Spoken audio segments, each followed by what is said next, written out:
नमस्कार दोस्तों, स्वागत करते हैं आपका हमारे चैनल में। तो दोस्तों, धार्मिक और आध्यात्मिक कहानियां सुनने के लिए हमारे चैनल को जरूर सब्सक्राइब करें और यदि कहानी अच्छी लगे तो एक प्यारा सा कमेंट भी कर दीजिए, जिससे हमारा प्रोत्साहन बढ़े। आज की कहानी का नाम है कर्म भाग्य को बदल देता है। एक समय की बात है, देवश्री नारद जी बैकुंठ धाम गए। वहां उन्होंने भगवान विष्णु को नमन किया। नारद जी ने भगवान विष्णु जी से कहा, प्रभु, पृथ्वी पर अब आपका प्रभाव कम हो रहा है। धर्म पर चलने वालों का कोई भी अच्छा फल नहीं मिल रहा।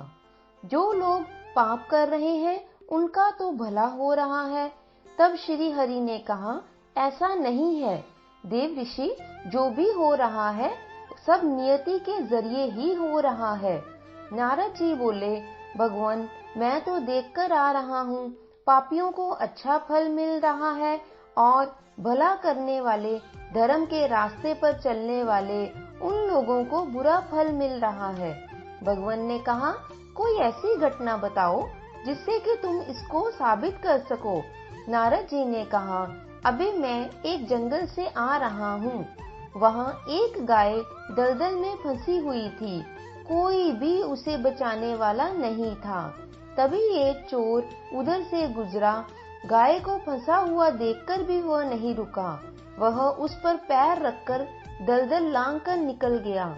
आगे जाकर चोर को सोने की मोहरों से भरी हुई एक थैली मिली। थोड़ी देर बाद वहां से एक साधु गुजरा। उसने उस गाय को दलदल में फंसा हुआ देखकर बचाने की पूरी कोशिश की।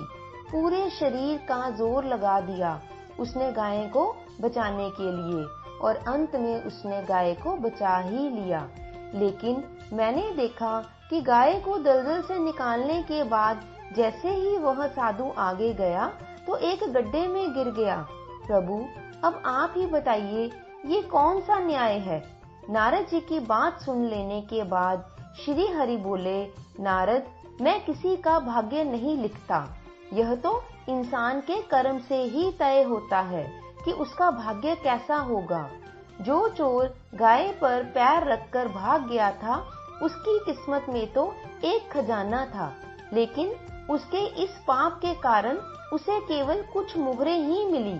वहीं दूसरी तरफ उस साधु को गड्ढे में इसलिए गिरना पड़ा क्योंकि उसके भाग्य में मृत्यु लिखी हुई थी, लेकिन गाय को बचाने के कारण उसके पुण्य बढ़ गए और उसकी मृत्यु एक छोटी सी चोट में बदल गई।